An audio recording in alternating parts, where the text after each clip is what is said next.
විසින්ම ප්‍රතික්ෂේප කරන චාල්ස් ඩාවින්ගේ ස්වභාවික වර්ණවාදී යථාර්ථය පසක් කරමින් කාලයත් සමග වෙනස් වී යුතු යුගය දැන් පැමිණ ඇත. සාම්ප්‍රදායික ටියුෂන් කලාව අතික්‍රමණය කොට ඔන්ලයින් ටියුෂන් කලාවේ නිම් වලලු පුළුල් කළ තැප්පු සයන්ස් YouTube චැනලය ඔබ වෙත ගෙනෙන ඔන්ලයින් විද්‍යා පන්තියේ ඔබේ අසුන අදම වෙන් කරවා ගන්න. කාලය ශ්‍රමය හා ධනය ඉතිරි කොට ඔබට හුරු පුරුදු ඔබේ නිවසේ සිට ඔබට සැප පහසු ඔබේ අසුනේ සිට කසායමෙන් නීරසයයි ඔබ සිතන විද්‍යා විෂය මී පැණිමෙන් රසවත් කොට ඔබට බෙදන්නට සූදානම් කොට ඇත.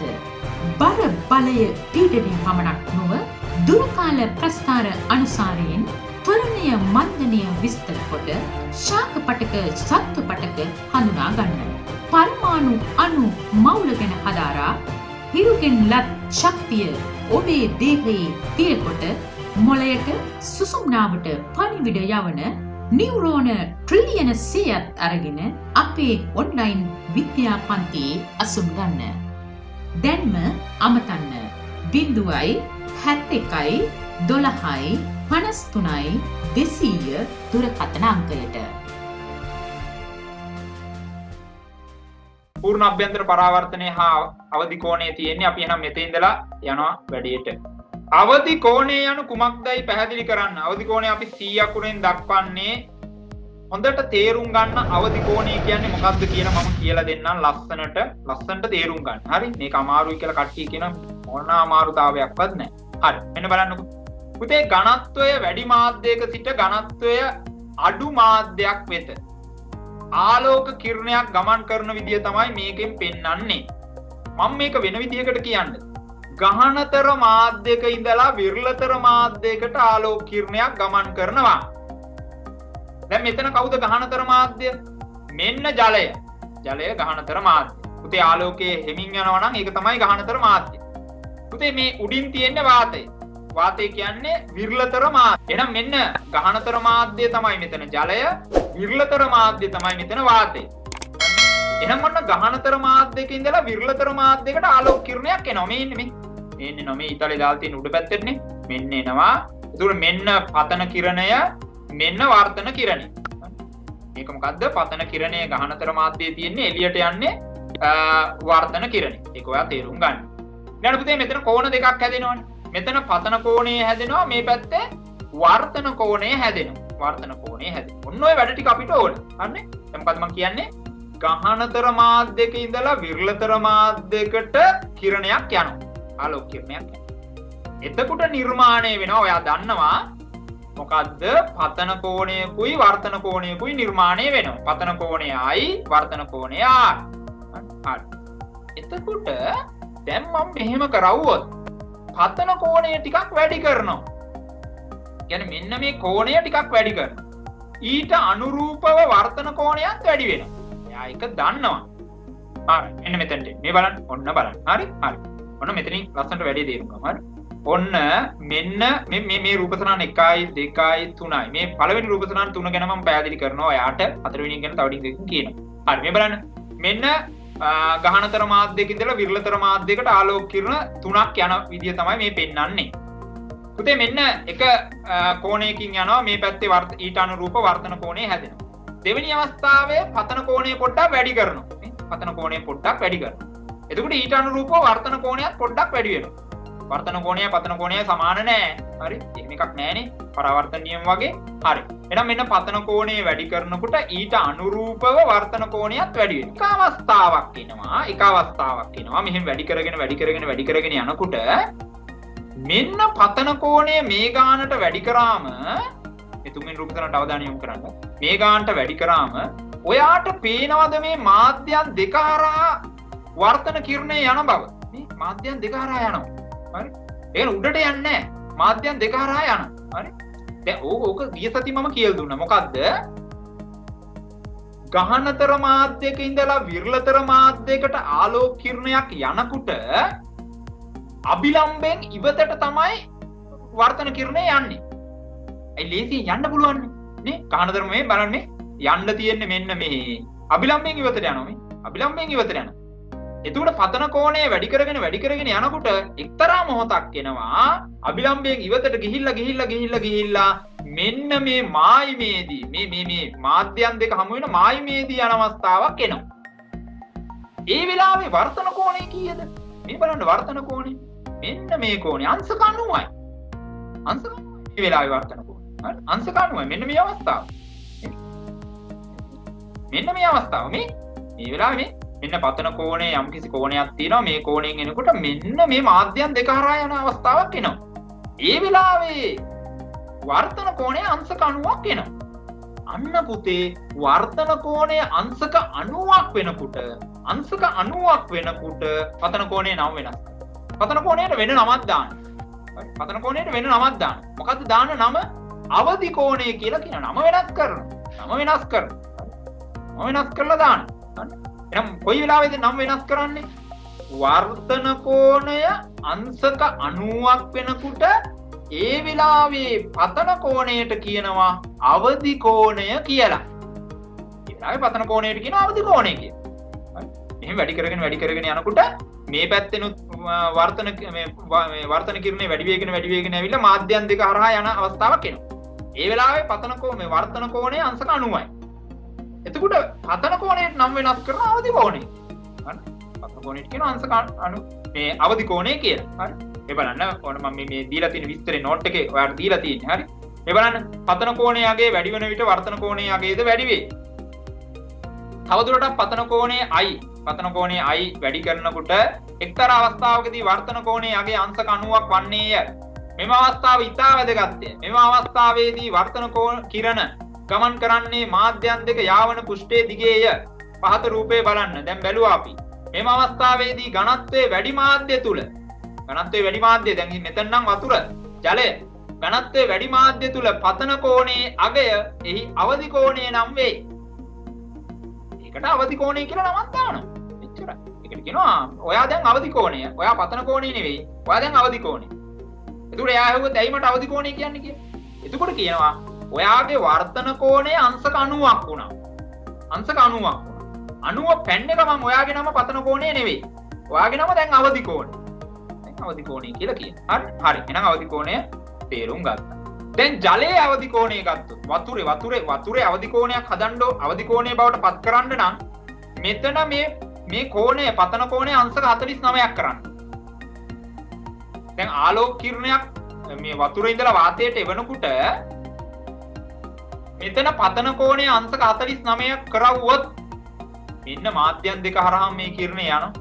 ඒ කියන්නේ වර්තන කෝණය අංශක 90ක් වෙනවා. වීදුරු වල 42යි. ඔන්න දියමන්ති. ඇයි මෙච්චර දිලිසෙන්නේ දියමන්ති කියන එක තේරුම් ගන්න. පතන කෝණය 24යි. අංශක 24 කෝණයක් ආපු ගමන් මේ මාධ්‍යයන් දෙක හරහා යනවා මේ. මාධ්‍යයන් දෙක හරහා යනවා.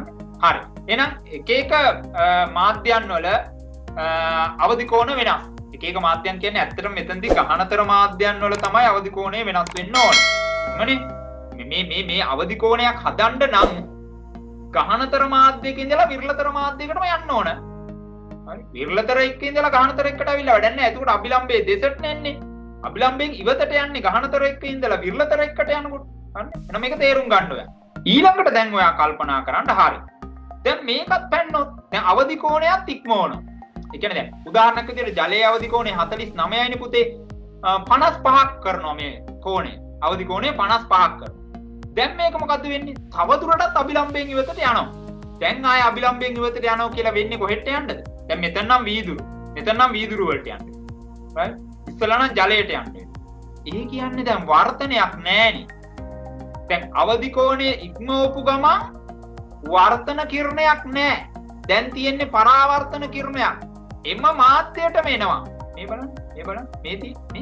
මෙන්න අවදි කෝණය ඉක්මවුවා. මෙන්න දැන් උඩට වර්තනය වෙලා යන්න බෑ පාරදෘශ්‍ය දෙවෙනි පාරදෘශ්‍ය මාධ්‍යයට යන්න බෑ විරලතර මාධ්‍යයට යන්න බෑ යන්නේ. ඒ මාධ්‍ය තුලම පරාවර්තනය වෙනවා. මේකට කියනවා පූර්ණ අභ්‍යන්තර පරාවර්තනය කියලා. ඒ කියන්නේ යම්කිසි ගහනතර මාධ්‍යයකදී ආලෝක කිරණයක් පතන කෝණය ඒ කියන්නේ අවදි කෝණය ඉක්මවුවොත් අන්න පුතේ පූර්ණ අභ්‍යන්තර පරාවර්තනයක් වෙනවා. ඔයාලට මේක තේරෙන්න ඕන. මේක තේරෙන්න ඕන. අංශක 90 දී අවදි කෝණය අංශක 90 දී ඇති වෙන අවදි කෝණය ඉක්මවපු ගමන්ම එක අංශකයක් ඉක්මවපු ගමන්ම එතනින් පහළට එනවා. එතනින් පහළට එනවා. මේ තියෙන්නේ. ඔන්න දැන් මේ අවදි කෝණය හැදෙන වෙලාව අංශක 90 ඉක්මවනවා. ඉක්මවපු ගමන් අංශක 90ට වැඩිය වැඩි. කෝණය වැඩි. හරි. හැබැයි එතන අංශක 90ට වැඩි කියන්නත් බෑ. ඇයි කියන්න බැරි? මෙතන වර්තනයක් නැහැ. වර්තන කෝණය කියලා එකක් නැහැ දැන්. වර්තන කෝණය කියලා එකක් නැහැ දැන්. දැන් මෙතන තියෙන්නේ මොකද්ද? මෙතන තියෙන්නේ පරාවර්තනය. එම මාධ්‍යයටම පරාවර්තනය වෙන්නේ. එම මාධ්‍යයටම පරාවර්තනය වෙන්නේ. තේරුම් ගන්න.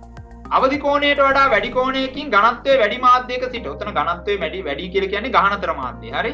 ගහනතර මාධ්‍යයේ සිට කිරණ ගමන් කරන විට ඒවා ඝනත්වයේ අඩු මාධ්‍ය වෙත ගමන් කරන්නේ නැත. අවදි කෝණය ඉක්මවපු ගමන් ගහනතරයේ ඉඳලා විරලතරයකට යන්නේ නැල්ලු.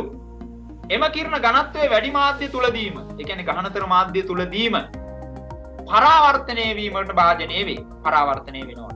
මෙම සංසිද්ධියට කියනවා පූර්ණ අභ්‍යන්තර පරාවර්තනය කියලා. පූර්ණ අභ්‍යන්තර පරාවර්තනය කියලා කියනවා. හරි? පූර්ණ අභ්‍යන්තර පරාවර්තනයේ සාර්ථක වෙන්න නම්, ඒක ඇත්තක් වෙන්න නම් අවදි කෝණය ඉක්මවන්න ඕන. අවදි කෝණය ඉක්මවන්න ඕන. හරි? හරි. එහෙම නැත්නම් මෙහෙම කියන්න පුළුවන්. මේ ගහනතර මාධ්‍යයක සිට විරලතර මාධ්‍යයකට ඇතුළු වන කිරණයක පතන කෝණය අවදි කෝණය ඉක්මවා යන විට වර්තනය නොවි ආපසු පතන මාධ්‍ය තුලටම, ඒ කියන්නේ පතනය වෙච්ච මාධ්‍ය තුලටම පරාවර්තනය වන අතර මෙම සංසිද්ධිය පූර්ණ අභ්‍යන්තර පරාවර්තනය වේ. පැහැදිලිද? ඝනත්වයේ වැඩි කියන්නේ ගහනතර මාධ්‍ය. හරි? ගහනතර මාධ්‍ය. රයිට් යන්න 19 වෙනි පිටුවේ කොටුවත් මේ දෙකම ලියන්න ඕනේ.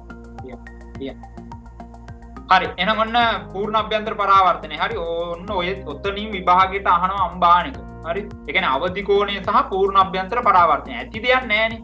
අවදි කෝණය ඉක්මවපු ගමන් පූර්ණ අභ්‍යන්තර පරාවර්තනය වෙනවා. හරි. එතකොට අවදි කෝණය ඒ කියන්නේ පූර්ණ අභ්‍යන්තර පරාවර්තනයක් හදන්න නම් ගහනතර මාධ්‍යයක ඉඳලා විරලතර මාධ්‍යයකට ආලෝකය ගමන් කරන්න. ඒ කියන්නේ ආලෝකයට යන්න අමාරු එක්ක ඉඳලා ලේසි එක්කට යන්න ඕන. ලේසි එක්කට යන්න. හරි. එහෙනම් යන් ඉදිරියට. ඊළඟට මේ මාතෘකාවක් දාගන්න 20 වෙනි පිටුවේ කොටුවට ඔය කොටුවක් තියෙන ඒ කොටුවට පහලින් මේ මාතෘකාවල් ලියන්න ඉඩක් එතන නැහැ. කමන්නේ කොහෙන් හරි දාගන්න මේ දැන් මේ මොකක්ද දන්නවද? ඔය ප්‍රකාශ තන්තු වල භාවිත පැහැදිලි කරන්න කියලා තියෙනවානේ. එතනින් උඩින් එන්න ඕන පූර්ණ අභ්‍යන්තර පරාවර්තනයේ භාවිත. මාතෘකාව වැදිලා නැහැ එතන. පූර්ණ අභ්‍යන්තර පරාවර්තනයේ භාවිත. ඔතන මේක දාගන්න. ප්‍රකාශ තන්තු වල භාවිත පැහැදිලි කරන්න කියන තැනට උඩින්. හරි? පූර්ණ අභ්‍යන්තර පරාවර්තනයේ භාවිත. එහෙම දාගන්න. පූර්ණ අභ්‍යන්තර පරාවර්තනයේ භාවිත. හරි. දැන් දරුවෝ මේ පූර්ණ අභ්‍යන්තර පරාවර්තනයේ මාර විදිහට පාවිච්චි කරනවා. එකක් තමයි මේ තියෙන්නේ. මේවට කියන්නේ ෆයිබර් ඔප්ටික්ස් කියලා. එහෙම නැත්නම් ඔප්ටිකල් ෆයිබර්ස් කියලා කියනවා. ප්‍රකාශ තන්තු. මේවා ඉතාම සිහින් වීදුරු කෙඳිති. එහෙම නැත්නම් මේ බලන්න මේ ඉදිකට්ට අස්සෙන් දාන්න පුළුවන් 20ක් 30ක් මේ. එතකොට හිතන්නකෝ මේවා කොච්චර පොඩිද කියලා. චූටි වීදුරු බට. චූටි වීදුරු බට. හරි. වීදුරු බට. හරි. චූටි වීදුරු බට. දැන් මේවා තුලින් ආලෝකයේ යවුවොත් එහෙම අවදි කෝණය ඉක්මවලා. හරි. මෙන්න තියෙනවා. හරි. මේ බටේ ගැන හිතන්න. ඔයා දැන් මේක තමයි ඒ ප්‍රකාශ තන්තුව කියලා හිතන්න. වීදුරු වලින් හදලා තියෙන ඉතා සිහින් නාලයක්. හරිනේ. හරි. එතකොට අවදි කෝණය කීයද වීදුරු වල? මට මතක විදිහට අතන තිබ්බේ 42යි. එතකොට 42 ඉක්මවුවොත් අපි තුමු 45කින් එවනවා කියලා. මේක තුළට ආලෝකය ඇතුළු කරනවා 45කින්. එතකොට 45කින් ඇතුළු කරාම මේක ආ එළියට එන්නේ නැහනේ. මේ විදුරු බටෙන් එළියට එන්නේ නැහනේ. මේකේ අස්සෙම පරාවර්තනය වෙනවා. දිගින් දිගටම පරාවර්තනය වෙනවා. හරි. ඉතින් අපි මේක පූර්ණ අභ්‍යන්තර පරාවර්තනය මේ බටේ කොච්චර දිග වුණත් මේ පැත්තෙන් දාපු ආලෝකය ඒ විදිහටම මේ පැත්තෙන් පිට වෙනවා. කොහොම මොනකට භාජනය වෙලාද? පූර්ණ අභ්‍යන්තර පරාවර්තනයට භාජනය වෙලා. හැබැයි මේකට ඇතුල් කරන ආලෝකය අවදි කෝණය ඉක්මවලා ඇතුල් කරන්න ඕන. නැත්නම් පූර්ණ අභ්‍යන්තර පරාවර්තනය වෙන්නේ නැහැ. මෙතනින් එළියට එනවනේ. හරිනේ. එහෙනම් අවදි කෝණය ඉක්මවලා එක තැනකින් ඇතුල් කරාම එක කෙළවරකින් ඇතුල් කරාම අනිත් කෙළවරින් ඒ විදිහටම පිට වෙනවා. ඉතින් අපිට මේක දත්ත සංනිවේදනයට යොදා ගන්න පුළුවන්. ඒ කියන්නේ දැන් අපිට පුළුවන් දත්ත එහෙම නැත්නම් තොරතුරු මේ ইনফরমේෂන් එහෙම නැත්නම් මේ data අපිට පුළුවන් ආලෝකයේ බවට පත් කරන්න. එහෙම තාක්ෂණයක් තියෙනවා. ආලෝකයේ බවට පත් කරන්න පුළුවන්. ආලෝකයේ බවට පත් කරලා මේක යස්යෙන් යවනවා. යවලා මේ බටේ අනිත් කෙළවරෙන් මේන ආලෝකය අපි data බවට එහෙම නැත්නම් information බවට තොරතුරු එහෙම නැත්නම් දත්ත බවට පරිවර්තනය කරනවා. ඉතින් දැන් මේ ඔයයි මායි හමු වෙන්නේ මේකට පින් සිද්ධ වෙන්න තමයි. හරි. ඒ කියන්නේ මොකක්ද ඒ කතාව? right. දැන් මේ මගේ line එක fiber optic cable එකක්. cable line එක. SLT ලගේ දැන් තියෙන ලංකාවේ වේගවත්ම ඒක ඒකනේ නේ. ඒකට අන්න fiber optic. එහෙම නැත්නම් මේ ප්‍රකාශ තන්තු යොදාගෙන තමයි ඒගොල්ලන් දත්ත එහෙම නැත්නම් තොරතුරු තැනකින් තැනකට සංනිවේදනය කරන්නේ. හරි. හරි. ඒතර මේක අතිමහත් වේගවත්. එතකොට මේ තොරතුරු හානියටපත් වෙන්නේ නැල්ලු. ඒ කියන්නේ මේ ඇතුළු කරපු තොරතුරු ටික ආලෝකයේ විදියට ඒ විදිහටම මෙතනින් පිට වෙලා එනවා. ඒ ආලෝකය වෙනවා. චුට්ටක්වත් අඩු වෙන්නේ මොනවත් වෙන්නේ නැහැ. හරි. අර විද්‍යුත් ප්‍රතිරෝධය වගේ යන්න අඩු වෙලා යෑමක් එහෙම මොකක්වත් නැහැ. හරි. මේ පැත්තෙන් ආලෝකය දැම්මද ඒ විදිහට අනිත් පැත්තෙන් එළියට එනවා. හරි. එහෙනම් මේක තොරතුරු සංනිවේදන තාක්ෂණයේදී පාවිච්චි කරනවා කියන එක එහෙම නැත්නම් මේ දුරකථන සමාගම් මේක පාවිච්චි කරනවා කියන එක ඔයා මතක තියාගන්න ඕන. හරි. ඊළඟට තව ඉතින් ඔය මේ උත්සව දවස් වලට මේ වගේනේ ඔය ගෙවල් වල එහෙම තියෙනවා මෙන්න මේ වගේ වනේ ලස්සනට නිකන් කෙලවරවල් වල බල්පත් වෙලා වගේ ප්‍රකාශ තන්තුම තමයි. හරි. ඒ කියන්නේ සැරසිලි භාණ්ඩයක් විදිහට මේක පාවිච්චි කරන අවස්ථාවක් තියෙනවා. හරි. එහෙනම් ඔන්න එකක් තමයි පූර්ණ අභ්‍යන්තර පරාවර්තනයේ භාවිතයක් මොකද්ද? ප්‍රකාශ තන්තු. Optical fibre. එහෙම නැත්නම් ෆයිබර් ඔප්ටික් කියලා අපි මේවා හඳුන්වනවා. හරි. දෙවෙනි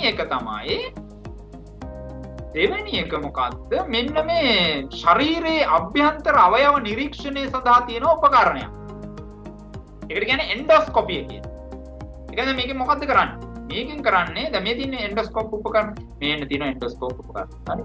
මේ තියෙන මේ බටේ දානවා. දැන් ඔය ආයතනට දැන් මගේ බඩේ ඇස්සේ බලන්න ඕන. බඩේ ඇස්සේ කියන්නේ මගේ ආමාශය බලන්න ඕන. මොකද තුවාල තියනවද මොනවද කියලා බලන්න ඕන. ආමාශයේ මොකද්ද වෙලා තියෙන්නේ කියලා රෝගයක් තියෙනවා කියලා බලන්න ඕන කියලා. කෙලින්ම දානවා කටෙන් දානවා මේ බඩ. ඊට ඉවරලා හිමින් යවලා අන්න ආමාශයට ගියාට පස්සේ මේක ස්ක්‍රීන් එකකින් බලන්න පුළුවන්. හරි. ස්ක්‍රීන් එකකින් බලන්නත් පුළුවන්. දැන් මේ ડોක්ටර් බලන්නේ. මේ විදිහට බලන්නත් පුළුවන්. හරි. මේකෙන් බලන්නත් පුළුවන්. මේ දැන් නවීනයේ වගේ කෙලින්ම ස්ක්‍රීන් එකට හයි කරලා කම්පියුටර් තිරේ පරිගණක තිරයකින් නැරඹීමේ හැකියාව තියෙනවා. එතකොට මේක වැඩ කරන්නේ මේකෙත් තියෙන්නේ ප්‍රකාශ තන්තුම තමයි. ප්‍රකාශ තන්තු. එහෙම නැත්නම් පූර්ණ අභ්‍යන්තර පරාවර්තනය යොදා ගන්නවා. ප්‍රකාශ තන්තු කියන එක අපි කියන්නේ නැතුව ඉමුකෝ. පූර්ණ අභ්‍යන්තර පරාවර්තනය යොදා ගන්නවා කියන එක මතක තියාගන්න. හරි? මොකද්ද උපකරණේ නම? එන්ඩොස්කෝප් උපකරණය. මොකද්ද මේකෙන් කරන්නේ? ශරීර අභ්‍යන්තර අවයව නිරීක්ෂණය කරන එක. ඒකට කැමරාවක් සෙට් කරලා බල්බ් සෙට් කරලා ඒ මොකක් හරි තාක්ෂණික වැඩ ටිකක් ඇති. හරි. හරි. එහෙනම් ඔන්න මතක තියාගන්න එන්ඩොස්කෝප් උපකරණය. ඉතින් එන්ඩොස්කෝප් උපකරණය බලන්න ඕන නම් ඔයාට YouTube එකේ පොඩ්ඩක් සර්ච් කරලා බලන්න එන්ඩොස්කෝප් කියලා සර්ච් කරලා බලන්න ඕන තරම් වීඩියෝ ඒවා කොහොමද ඇඩ්ජස්ට් කරන්නේ කොහොමද දාන්නේ ඇඟේ අස්සට ඒවා ඔක්කොම බලන්න ඔයාලට හැකියාව තියෙනවා. හරි. එහෙනම් ඔන්න භාවිත දෙකක් කිව්වා පූර්ණ අභ්‍යන්තර පරාවර්තනේ. එකක් දුරකථන සමාගම් පාවිච්චි කරනවා දුරකථන තොරතුරු සහ දත්ත සම්ප්‍රේෂණය සඳහා ශරීර අභ්‍යන්තර අවයව නිරීක්ෂණය සඳහා එන්ඩොස්කෝප් උපකරණය පාවිච්චි කරනවා. මේ තැන් දෙකේදීම අපි පාවිච්චි කරන්නේ පූර්ණ අභ්‍යන්තර පරාවර්තනය කියන සංසිද්ධිය. හරිනේ? හරි. හොඳයි. එහෙනම් මේ කොටසේ අන්තිම මාතෘකාව ප්‍රිස්ම තුලින් සිදුවන පූර්ණ අභ්‍යන්තර පරාවර්තනය පැහැදිලි කරන්න කියලා කියනවා. දැන් මේ තියෙන්නේ ප්‍රිස්මයක්. වීදුරු වලින් හදලා තියෙන ප්‍රිස්මයක් මේ තියෙන්නේ. හරි. දැන් පූර්ණ අභ්‍යන්තර පරාවර්තනය ලබා ගැනීමට එක් කෝණයක් අංශක 90ක් වූද අනෙක් කෝණය අංශක 45 බැගින් වූද ප්‍රිස්මයක් යොදාගත හැකිය. ඒ කියන්නේ ප්‍රිස්මය මෙන්න මේ තියෙන මේ රූප සටහනේ තියෙන විදිහට තියලා. ඒතර මේ ප්‍රිස්මයේ මෙතන කෝණය අංශක 90ක් වෙන්න ඕන. මේ ලකුණු කරලා තියෙන අංශක 90යි. එහෙම තියලා මෙන්න මේ විදිහට ආලෝක කිරණයක් යොමු කරනවා මෙන්න මේ ඇල පුෂ්ඨයට. හරි. මෙන්න මේ විකර්ණය. එහෙම කියන්නම් එතකොට තේරෙනවනේ මෙන්න මේ විකර්ණයට මේ විදිහට ආලෝක කිරණයක් යොමු කරනවා. එතකොට මෙතන හැදෙන පතන කෝණය අංශක 45යි. වීදුරු වල අවදි කෝණය අංශක 42යි. එතකොට අංශක 3ක් වැඩි වෙලා දැන්. අන්න අංශක 3ක් වැඩි වුණ ගමන් මෙතනින් එළියට එන්නේ නැහැ. දැන් හරනා මෙතනින් එළියට එන්න බෑ, වාතයට එන්න බෑ, එන්නේ නැහැ. ඇයි 45ක කෝණයක් හදනවනේ මෙතන. එතකොට මොකද්ද වෙන්නේ? පූර්ණ අභ්‍යන්තර පරාවර්තනයක් වෙනවා. දැන් කොහෙටද යන්නේ? එහෙනම් කෙලීම පූර්ණව මේ පැත්තට පරාවර්තනය වෙනවා. අන්න අංශක 90කින් හැරෙව්වා. හරි. ඒ කියන්නේ මෙහෙම කිරණේ ආවා, මෙහෙම අංශක 90කින් හැරෙව්වා. එහෙනම් අංශක 90කින් හරවන්න නම් ආලෝක කිරණයක් ප්‍රිස්මය තියන්න ඕන මේ විදිහට. මේ තියෙන විදිහ මතක තියාගන්න. අංශක 90කින් නෙවෙයි 180කින් හරවන්නත් පුළුවන්. 180කින් හරවන්න නම් 180කින් හරවන්න නම් අංශක 90 කෝණය තියෙන්න ඕන මේ පැත්තේ. ඒ කියන්නේ මේ විකර්ණයේ පැත්තේ තමයි තියෙන්න ඕන ඉස්සරහින්. ඔන්න ආලෝක කිරණය එනවා. ආලෝක කිරණය. ඇවිල්ලා මෙතන වදිනවා. මෙතන වදිනවා. වැදුනා මෙතන 45කින් වදිනවා. 45කින් වදිනවා. 45 කියන අවදි කෝණ ඉක්මවලානේ. ඕන්න මෙතනට ඇවිල්ලා වදිනවා.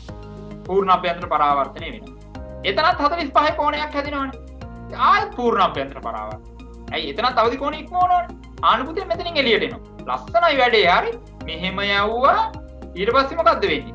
ආය මේ පැත්තෙන් එළියට එනවා. හරි. මෙහෙම යවුවම අනිත් පැත්තෙන් එළියට එනවා. හරි. මරු මේක. හරි.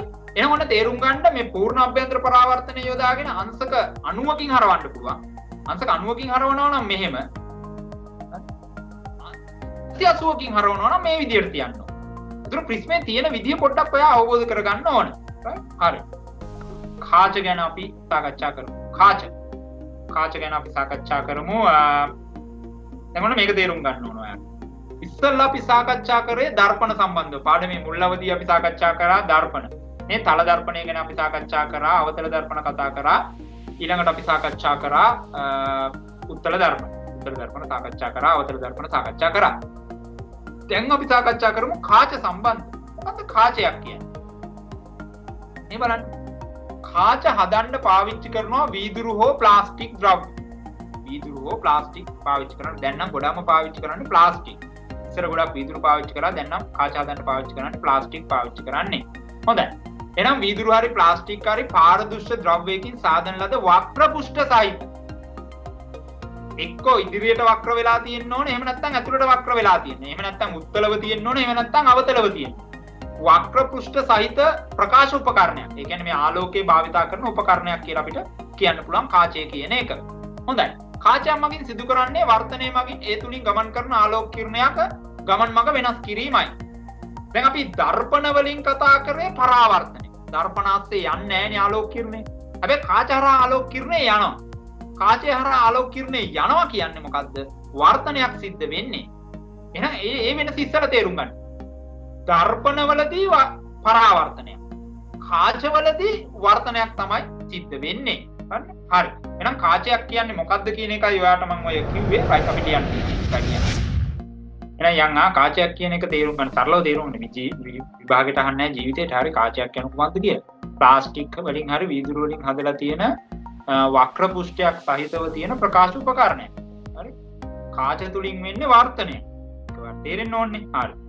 ඊළඟට මේ ප්‍රකාශ උපකරණ කීපයක් බලමු. ප්‍රකාශ උපකරණ කියලා කියන්නේ ආලෝකයෙන් වැඩ කරන උපකරණ. නෑ. ඊට ඉස්සර මේ මොකක්ද මේ ඇහැ ගැන පොඩ්ඩක් කියන්න ඕනේ.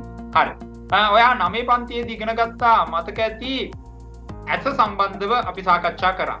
එහිදී ඔයාට කිව්වා ඇසේ දෘෂ්ටි විතානය මත තමයි ප්‍රතිබිම්බය නිර්මාණය වෙන්නේ කියලා. ඒ වගේම ඇහි තියෙනවා කාචයක් කියලා කිව්වා. ඒක ජීවී කාචයක්. එහෙම නැත්නම් ඒක ජෛව කාචයක්. හරි. ඒතර මේ කාචය ඇත්තටම මෙතන තියෙන උත්තල කාචයක්. මේ තියෙන්නේ උත්තල කාචයක් තමයි තියෙන්නේ. උත්තල කාචයක් තමයි තියෙන්නේ. හරි. එහෙනම් මේ වස්තුවේ ප්‍රතිබිම්බය දෘෂ්ටි විතානය මත හදන්න ඇහි තියෙනවා කාචයක්. ඒ කාචය උත්තල කාචයක් කියන එක ඔයා මතක තියාගන්න. උත්තල කාචයක්. හරි. එහෙනම් දෘෂ්ටි විතානය මත ප්‍රතිබිම්බ නිර්මාණය සඳහා ඇහි තියෙනවා කාචයක්. ඒක උත්තල කාචයක් කියන එක ඔයා මතක තියාගන්න ඕන. හොඳයි. ඊළඟට බලමු ප්‍රකාශ උපකරණ කීපයක්. ඒ කියන්නේ මේ ආලෝකයෙන් වැඩ කරන උපකරණ කීපයක්. නිකන් මතක තියාගන්න මොනවාද? සරල අන්වීක්ෂය. ඒ කියන්නේ අත්කාචය. හරි. ඊළඟට සංයුක්ත අන්වීක්ෂය. සංයුක්ත අන්වීක්ෂය කියලා කියන්නේ අපි සාමාන්‍ය පාවිච්චි කරන විද්‍යාගාරයේ ආලෝක අන්වීක්ෂයට. නක්ෂත්‍ර දුරේක්ෂය කියලා කියන්නේ මේ ඈත බලන්නේ. ගොඩක් විද්‍යාගාරවල එහෙමත් තියෙනවා. මේ කියන්නේ තරු අහස නිරීක්ෂණය සඳහා තියෙන නක්ෂත්‍ර දුරේක්ෂය. ඊළඟට දෙනතිය කියලා කියන්නේ බයිනකියුලර් කියලා කියන්නේ අර මේෙන් බලන්නේ අපි. හරි. දෙනතිය බයිනකියුලර්. හරි. ඊළඟ කදා ප්‍රක්ෂේපකේ. මේවා නම් දැන් පාවිච්චි වෙන්නේ නැහැ. මේ ස්ලයිඩ් ප්‍රොජෙක්ටර් කියලා කියනවා. දැන් මේ තියෙන්නේ ඒක. දැන් මේකේ තියෙනවා පුතේ ස්ලයිඩ්. ස්ලයිඩ් කියලා කියන්නේ මේ වීදුරු ඒ කියන්නේ පර්මනන්ට් ස්ලයිඩ් තියෙන්නේ. පර්මනන්ට් ස්ලයිඩ් කියලා කියන්නේ ඔයා හිතන්න බැක්ටීරියාවෙක් කියලා. ඇමීබාවෙක් කියලා හිතමු. ඇමීබාවෙක්ගේ ස්ලයිඩ් එකක් තියෙනවා. වීදුරු වලින් හදපු ස්ලයිඩ් එකක් තියෙනවා. ඒක ස්ථීර කදාවක්. ඒතර මෙතන මේ පුරවලා තියෙන්නේ පොඩියට පෙන්වන්නේ මේ ස්ථීර කදා තමයි මේ තියෙන්නේ. ඊට පස්සේ මේකේ රිමෝට් එකක් තියෙනවා. ඒක ක්ලික් කරපු ගමන් මේ කදාවක් මෙන්න මේක මෙතනින් අස්සට ගිහිල්ලා ඉවරලා මෙතනින් යනවා අස්සට මේ කදාවක්. අස්සට ගියපු ගමන් ඒක ලොකු තිරයක අපිට බලන්න පුළුවන්. මේක පැරණි කාලේ පාවිච්චි කරපු එකක්. දැන් නම් මේක පාවිච්චි කරන්නේ නැහැ. මොකද මල්ටිමීඩියා එක තියෙන නිසා. මල්ටිමීඩියා එක තමයි දැන් පාවිච්චි කරන්නේ. ඊළඟට මේකත් උහිස් ප්‍රක්ෂේපකය. මේකට කියන්නේ OHP කියලා. OHP ප්‍රොජෙක්ටර් කියලා. උහිස් ප්‍රක්ෂේපකය කියනවා. මේකත් දැන් නම් පාවිච්චි වෙන්නේ නැත්තරම් අපි නම් විශ්වවිද්‍යාලේ ඉන්න කාලේ මේක පාවිච්චි කරා. මේක කරන්නේ පුතේ මෙන්න මේ තැටියක් වගේ තියෙන එක උඩ ට්‍රාන්ස්පේරන්ට් ෂීට් එකක් තියෙනවා. ඒ කියන්නේ ඔයා හිතන්නකෝ A4 කොලයක් වගේ එකක් තියෙනවා. ඒකේ දෙපැත්තම පේනවා. හරි දෙපැත්තම පේනවා. හරි ඒ කියන්නේ වීදුරු වගේ නිකන් ප්ලාස්ටික් වගේ තුනි කොලයක් තියෙන. ඒ කොලේ ඕන එකක් ලියාගෙන එනවා. ඔය ප්‍රොෆෙසර්ලා ලියාගෙන එනවා. ලියාගෙන එනවා මොකක් හරි එකක් ලියාගෙන ඇවිල්ලා මේක උඩ තිබ්බට පස්සේ ඒක තිරයකට ගන්න පුළුවන්. ඉතින් මේකෙත් තියෙනවා කාච. මේකෙත් තියෙනවා කාච. හරි. එහෙනම් මතක තියාගන්න දැන් මෙතනදී දැනට පාවිච්චි වෙන ඒවට නම් තියෙන්නේ සරල අන්වීක්ෂය, සංයුක්ත අන්වීක්ෂය, නක්ෂත්‍ර දුරේක්ෂය, දෙනිතිය, කැමරාව පාවිච්චි වෙනවා. කදා ප්‍රක්ෂේපකය, උහිස් ප්‍රක්ෂේපකය දැන් පාවිච්චි වෙන්නේ නැහැ. රයිට් මේකට අලුතෙන්ම මෙතන දාලා නැති වුණත් මතක තියාගන්න ප්‍රොජෙක්ටර් එක. රයිට් හරිනේ? හරි. එහෙනම් මම යනවා ඉදිරියට. දැන් තමයි දැන් මේවා නිකන් අර මේ පාඩමට පොඩි ආරම්භයක් ගන්න දුන්නේ. හරි? හරි. එහෙනම් දැන් අපි ප්‍රධාන කාච දෙකක් තියෙනවා. මොනවාද මේ ප්‍රධාන කාච දෙක කියලා සාකච්ඡා කරමු. රයිට්. නෝ ඔයා දන්නවා. මොනවාද? දැන් දර්පණ දෙකයිනේ තිබ්බේ. ප්‍රධාන දර්පණ දෙකයිනේ තිබ්බේ. උත්තල දර්පණයි අවතල දර්පණයි. හරි? පරාවලයක දර්පණ තිබ්බා. අපි ගැන වැඩි කතා කරේ නෑනේ. ඒකත් නිකන් අවතල දර්පණයක් වගේ කියලා කිව්වනේ. එහෙනම් අන්න ඒ වගේ මෙතන තියෙනවා කාච දෙකක්. එකක් තමයි උත්තල කාච අනිත් එක තමයි අවතල කාච. දැන් උත්තල කාච කියන එක ඔයාලට දැන් තේරෙනවා. උත්තල කියන එක ආයේ මම වැඩි පැහැදිලි කරන්න යන්න ඕනේ නෑ. නේ? මේ දෙපැත්තෙන්ම නෙරලා තියෙනවා නම් එහෙම නැත්නම් ඉදිරියට නෙරලා තියෙනවා නම් අපි කියනවා උත්තල කාච කියලා. ඇතුළට නෙරලා තියෙනවා නම් අපි කියනවා ඒක අවතල කාචයක් කියලා. මෙන්න මේක තේරුම් ගන්න. උත්තල කාච වලට තව නමක් කියනවා අபிසාරී කාච කියලා. අபிසාරී. මතකද වචන තුනක් ඉගෙන ගත්තා. අபிසරණය, අපසරණය, සරල රේඛීයව යනවා කියන්නේ. මේ වචන දෙකට අවධානය යොමු කරමුකෝ. අபிසරණයයි අපසරණයයි. අபிසරණය කියලා කියන්නේ පුතේ එක තැනකට එකතු වෙනවා කියන එක. අපසරණය කියලා කියන්නේ ඇවිල්ලා එක තැනකදී වෙන් වෙලා යනවා. ඒ කියන්නේ ඈත් වෙනවා, විසිරෙනවා, අපසරණය වෙනවා, විසිරෙනවා. එහෙනම් මේ උත්තල කාච අபிසාරී කාච. ඒ කියන්නේ උත්තල කාචයකට දැන් මේ බලන්නකො මේ උත්තල කාචයකට සමාන්තරව ආලෝක කිරණ ආවොත් එහෙම මේ සමාන්තර වෙනවා. මේ වර්තන කිරණ ටික එක තැනකදී එකතු වෙනවා. එක තැනකදී එකතු වෙනවා. අන්න එක තැනකදී එකතු වෙනවා. අපි කියනවා අபிසාරී කාචයක් කියලා. අවතල කාචයකදී මේ බලන්න සමාන්තර ආලෝක කදම්බා මේ කිරණ ආවොත් එහෙම මේ විසිරලා යනවා මේ. විසිරලා යනවා. ඒ කියන්නේ විසිරෙනවා. එහෙනම් අපසාරී කාච. එහෙනම් කොතන හරි තිබ්බොත් එහෙම උත්තල කාච කියන්නේ නැතුම් අபிසාරී කාච කියලා ඒ උත්තල කාච. කොතන හරි තිබ්බොත් එහෙම අවතල කාච කියන්නේ නැතුම් අපසාරී කාච කියලා ඒකෙන් අදහස් වෙන්නේ අවතල කාච කියන එක. පැහැදිලිනේ? රයිට් ලියන්න එනවා. මේ දෙක ලියන්න. වරන් ඇතුලේ තියෙන එක ලියන්න. කාච වර්ගීකරණය කොට දක්වන්න කියන එක. උත්තල කාච, අபிසාරී කාච කියනවා. අවතල කාච, අපසාරී කාච කියලා කියනවා. විවිධ උත්තල සහ විවිධ අවතල කාච තියෙනවා. දැන් මේ බලන්න. දෙපැත්තම උත්තලයි නම් අපි කියනවා ද්වි උත්තලයි කියලා. දෙපැත්තම උත්තලයි. ද්වි උත්තල. මේ ද්වි උත්තල කාච තමයි අපි බොහෝ විට පාවිච්චි කරන්නේ අපේ ඉදිරි පාඩමේ ඉදිරි කොටස් වලදී. එක පැත්තක් විතරක් තලයක් වෙලා එක පැත්තක් උල් වෙලා. එහෙම තියෙන්න පුළුවන්. උල් වෙලා නෙමෙයි සෝරි. එක පැත්තක් ඉදිරියට නෙරලාගෙන ඇවිල්ලා. ඒ කියන්නේ උත්තර ස්වභාවයක් ඇවිල්ලා. ඒකට කියනවා තල උත්තල. තල උත්තල කාච. හරි? ඊළාට ද්වි අවතල. අපි පාඩමේ ඉදිරියට කතා කරන අවතල කාච ද්වි අවතල කාච තමයි පාවිච්චි කරන්නේ. කියන්නේ දෙපැත්තෙන්ම අවතල වෙනවා. එක පැත්තක් විතරක් අවතල වෙලා තියෙනවා නම් තල අවතල. හරි? ඔන්න මේ වගේ උත්තල කාච ಜಾති දෙකයි අවතල කාච ಜಾති දෙකක් තියෙනවා. එහෙනම් මේකත් මතක තියාගන්න. ද්වි උත්තල, තල උත්තල, ද්වී අවතල තල අවතල. හරි මතක තියාගන්න ඔය සෙට් එක. හොඳයි. එහෙනම් අපි මුලින්ම උත්තල කාච සම්බන්ධව සාකච්ඡා කරමු. උත්තල කාච සම්බන්ධව අපි මුලින්ම සාකච්ඡා කරමු එහෙනම්. හොඳයි. උත්තල කාචයකත් අර එක එක කෑලි බෑලි සෙට් එක අඳුර ගන්න වෙනවා. හරි. ඔන්න දැන් උත්තල කාචයක තියෙන කොටස් ටික අපි නිවැරදිව හඳුනාගත යුතු වෙනවා. දැන් මේ බලන්න උත්තල කාචයක මෙන්න මේ කොටස් ඔයාට හඳුනා ගන්න පුළුවන් වෙන්න ඕන. ප්‍රධාන අක්ෂය, ප්‍රධාන නාභිය, ප්‍රකාශ කේන්ද්‍රය, නාභි දුර. නාභි දුර. මෙන්න මේවා ඔයාට අඳුර ගන්න පුළුවන් වෙන්න ඕන. හොඳයි. අපි රූප සටහනකට යන්නයි සූදානම් වෙන්නේ. අපි ගමු මේ වයිට් බෝඩ් එකේම ගමු. එහෙනම් ඔන්න දැන් මාත් එක්කම අඳිමු. මාත් එක්කම අඳිමු. ප්‍රධාන අක්ෂයයි, ප්‍රධාන නාභියයි, ප්‍රකාශ කේන්ද්‍රයයි, නාභි දුරයි දෙකයි Fයි තමයි නම් කරන්න තියෙන්නේ. රයිට් හරි. ඉතින් අවුලක් නැහැ. හරි. හරි. අඳින්න ප්‍රධාන අක්ෂය. හරි. ප්‍රධාන අක්ෂය අඳින්න. හරි මම නිකන් අඳින්න. හරි. ප්‍රධාන අක්ෂය අඳින්න ගන්න ඉරක් අඩුලෙන් ගහන්නේ ප්‍රධාන අක්ෂය අඳගත්තනේ. හරි. ප්‍රධාන අක්ෂය අඳා අඳින්න දර්පණ තලයක්. ඒක මෙතන කියලා නැතුණාට අඳින්න ඔයා. දර්පණ තලයක් අඳින්න.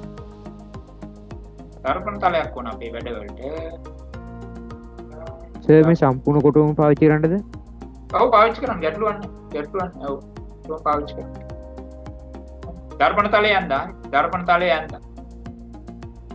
ඔන්න දැන් මෙතන තියන්නේ ආයෙත් මේ දර්පණ තලයේ මෙතන දර්පණ තලයක් තිබ්බට මෙතන දර්පණයක් තියන්නේ නැහැ. මෙතන තියන්නේ කාචයක්. කාචයක් තියන්නේ කාචයක් තියෙන උත්තල කාචයක් තියන්න වෙන්නේ. එහෙනම් ද්වි උත්තල කාචයක් තියමු. චූටි ද්වි උත්තල කාචයක් තියන්න. කුඹියක් වගේ එකක් තියන්න එපා. සාමාන්‍ය ගානක එකක් තියන්න.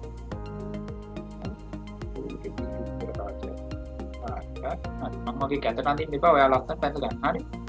ද්වි උත්තල කාචයක් තියපා. හරි. හරි. ද්වි උත්තල කාචයක්. දැන් මේ ඕන නම් කරගෙනත් යන්න පුළුවන්. හරි. මේ තියෙන්නේ මොකද්ද? අරවට 1 2 3 දාගෙන ගියා නම් හරි. ප්‍රධාන අක්ෂයට 1 දාන්නකො. ප්‍රධාන අක්ෂයට 1 දාන්නේ. ප්‍රධාන අක්ෂය කියලා ලියලා තියෙන තැනින්. එතකොට අපිට වැඩේ ලේසි. හරි. ප්‍රධාන අක්ෂය. හරිනේ. ප්‍රධාන අක්ෂය. එහෙම තමයි ලියදී නැත්නම් මෙතන ආයෙ ලියන්න වෙනවනේ. හරි. ප්‍රධාන අක්ෂය 1. ඊට පස්සේ මේ තියෙන්නේ කාචය. right? මේ තියෙන්නේ කාචය. ඒක කාචේ නා ලියන්න වෙනවා. හරි. කාචය. කාචය. හරිනේ. මේ තියෙන්නේ කාචය. ඔන්න මේ තියෙන දර්පණ තලය. මේක දර්පණ තලය. දර්පණ තලයත් අපිට ලියන්න වෙනවා. නේ දර්පණ තලය නෑනේ. right ලියන්න දර්පණ තලය කියලා. එතන ලියන්න. දර්පණ තලය. ඔයා ලියන්න. හරි දර්පණ තලය කියලා ලියන්න. දත කියලා ලියන්න එපා. හරි. දර්පණ තලය මේ තියෙන්නේ. හරි. හරි. ඊට පස්සේ මෙන්න මේ ප්‍රධාන අක්ෂය කැපෙන තැන. එහෙම නැත්නම් මේ කාචයේ හරි මැද. මෙන්න මේ හරි මැද. හරි. කාචයේ හරි මැද. මෙන්න මෙතන. හරි කාචයේ හරි මැද තමයි පුතේ. අපි ඉස්සෙල්ලා මොකද්ද කිව්වේ? ඉස්සෙල්ලා කිව්වේ ද්‍රවය කියලානේ. දැන් මේ මෙන්න මෙතන පොඩි වෙනසක් වෙනවා. ඒ කියන්නේ අවතල දර්පණ සහ උත්තල දර්පණ අඳිනකොට මේ තැනට කිව්වේ අපි ද්‍රවය කියලා. ද්‍රවය කියලා කිව්වේ. දැන් කියන්නේ ද්‍රවය කියලා. දැන් මෙතනට කියන්නේ ප්‍රකාශ කේන්ද්‍රය කියලා. ඔන්න වරද්ද ගන්න එපා. ප්‍රකාශ කේන්ද්‍රය. හරි? ප්‍රකාශ කේන්ද්‍රය දක්වන්නේ P වලින් තමයි. හරි? මම මෙතනට අංක 2 කීයක් දාන්න ඕන? 1 2 3 දාන්න. අංක 3 දාන්න. අංක 3 දාන්න. ප්‍රකාශ කේන්ද්‍රය. ප්‍රකාශ කේන්ද්‍රය. හරි? P වලින් දක්වන්නේ. අරකට P වලින් තමයි දක්වන්නේ. එතන අපි කිව්වේ මොකද්ද? ද්‍රවය. මෙතන ප්‍රකාශ කේන්ද්‍රය කියලා කියන්නේ. මේ වචන දෙක මාරු වෙනවා. හරි? වචන දෙක මාරු වෙනවා. හරි? හරි. එහෙනම් මේක අංක 3. හරි? හරි. ඊළඟට අපේ සුපුරුදු නාභිය නම් කරගමු. නාභිය අපිට සෙන්ටිමීටර 2ක් විතර දුරින් එහෙම නම් කරන්න පුළුවන් නාභිය. නාභිය අපි F වලින් තමයි නම් කරන්නේ. මෙතන නම් අකුරක් ඕනනම් දාන්න ඔයාට. ඒක අකුරක් ඕනේ නැහැ නේ. අංකයක් දාන්න ඕනේ නැහැ. F අකුර තියෙනවනේ. F අකුර දාමු. F අකුර දාමු. එතකොට නාභි දුර වගේ දෙගුණයක් දුරින් එනවනේ මොකද්ද? 2F. 2F. ඒ කියන්නේ වක්‍රතා කේන්ද්‍රය. හරි. 2F කියන්නේ වක්‍රතා කේන්ද්‍රය. හරි. නාභි දුර වගේ දෙගුණයක්. හරි. ඒ කියන්නේ මේ දුර වගේ දෙගුණයක් වෙනවා 2f. ඒ කියන්නේ වක්‍රතා කේන්ද්‍රය. වක්‍රතා කේන්ද්‍රය ගැන මෙතන ලියන්න නෑ. 2f අපිට දක්වන්න කියලා තියෙනවා. අපි 2f කියලා දක්වමු. හරිනේ? හරි. එහෙනම් මෙතන වක්‍රතා කේන්ද්‍රය. හරි. මෙතන තියෙන වක්‍රතා කේන්ද්‍රය. එකක් මතක තියාගන්න. වරහන් ඇතුළේ ලියමුද මෙතන c කියලා. c කියලා දාගන්න මෙතන. c කියලා දාගන්න. c කියලා දාගන්න. මෙතන 2f කියන තැනින් වරහන් ඇතුළේ දාගන්න c කියලා. c කියලා දාගන්න. හරි. 2f කියන තැන වරහන් ඇතුළේ දාගන්න c කියලා. හරි. c. මොන ඔච්චර කැලි බෑල් ටික. හරි. ඔය ටික තමයි අපිට ඉදිරියට වැදගත් වෙන්නේ. ඔන්න මම ආයෙත් කියනවා. ප්‍රධාන අක්ෂය ගැහුවා, දර්පණ තලය ගැහුවා, කාචය ලිව්වා, කාචයේ මැද කැපෙන තැන ප්‍රධාන අක්ෂය කැපෙන තැන මොකද්ද? ප්‍රකාශ කේන්ද්‍රය. ඊට පස්සේ නාභිය සෙන්ටිමීටර් 2ක් විතර දුරින් නාභිය. ඊට පස්සේ තවත් සෙන්ටිමීටර් 2ක් දුරින් 2f. ඒ කියන්නේ නාභි දුර වගේ දෙගුණයක්. එතනටම කියනවා මොකද්ද? වක්‍රතා කේන්ද්‍රය කියලා. වක්‍රතා කේන්ද්‍රය කියලා. හරි. එහෙනම් ඔන්න ඔය කැලි බෑල් ටික තමයි අපි නම් කරගත්තේ. ටික හරි. ටික හරි. ඊළඟට දැන් කිරණ රූප සටහන අඳින්න යනකොට ඔයා දන්නවා මේ ගිය සතියේ හිටියානම් ඊට ඉස්සෙල්ලා සතියේ හිටියානම් මේ වීඩියෝ බැලුවා නම් හිටපු නැති කට්ටිය දැනගන්න ඕන ඔයා කිරණ රූප සටහනක් අඳින්න. ඒ කියන්නේ යම්කිසි කිරණ මේ ප්‍රතිබිම්බයන් නිර්මාණය කරගන්න අපිට කිරණ දෙකක්වත් අවශ්‍යයි. අවමතරමෙන් කිරණ දෙකක් ඕන. එතකොට එක එක දර්පණවල කිරණ යවුවම පරාවර්තනය වෙන විදි වෙනස් වුණා. ආන්නේ වගේ උත්තල කාචයකට අපි කිරණ 3ක් විතර යවනවා. කිරණ 3ක් දෙවන්න. උත්තල කාචයකට අපි යවනවා කිරණ 3ක්. එක එක විදිහට යවනවා. යවලා වර්තන කිරණ බලන්න. වර්තන කිරණ බලන්නේ. පරාවර්තන කිරණ එහෙම නෙවෙයි. පටල ගන්න එපා. වර්තන කිරණ කොහොමද යන්නේ කියලා බලන්න. රයිට්. පළවෙනියට තියෙන්නේ මොකද්ද? මෙන්න මේක. මේ බලන්න. ප්‍රකාශ කේන්ද්‍රය හරහා. මේ ප්‍රකාශ කේන්ද්‍රය හරහා. ප්‍රකාශ කේන්ද්‍රය හරහා යනවා. ප්‍රකාශ කේන්ද්‍රය හරහා යනවා නම් වර්තනයක් වෙන්නේ නැහැ. වර්තනයක් වෙන්නේ නැහැ. දිගටම යනවා මේ. යන මාර්ගෙම යනවා. ආයේ මොනවත් වෙන්නේ නැහැ. දිගටම යනවා. දිගටම යනවා. පැහැදිලිද?